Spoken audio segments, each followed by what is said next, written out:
ગુજરાતભરના તાજા અને સચોટ સમાચાર મેળવવા માટે અમારી રાષ્ટ્રીય સમાચાર ચેનલને સબસ્ક્રાઇબ કરો અને બેલ આઇકન પર ક્લિક કરો।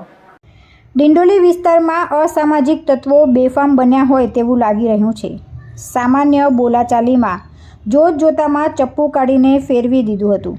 જોકે સદનસીબે ગંભીર ઈજા કે હાનિ થઈ ન હતી અને યુવકનો જીવ બચી ગયો હતો। પૈસાની લેતી દેતીમાં વાત કરવા પહોંચ્યો અને હુમલો થઈ ગયો હતો। ડિંડોલી પોલીસે નિલેશ નામના યુવકની ફરિયાદ નોંધી કાયદેસરની તપાસ હાથ ધરી હતી। હાલ ડિંડોલી પોલીસે આરોપી દેવેન્દ્રની ધરપકડ કરી જેલ પાછળ ધકેલી દીધો છે। જોકે લોકોની માંગ છે કે છાસવારે આ પ્રકારના તત્વો દ્વારા હુમલા થતા હોવાથી તેમની સામે પેટ્રોલિંગ વધારી કાર્યવાહી કરવી જોઈએ। તુલસી શર્મા સાથે રાષ્ટ્રીય સમાચાર સુરત।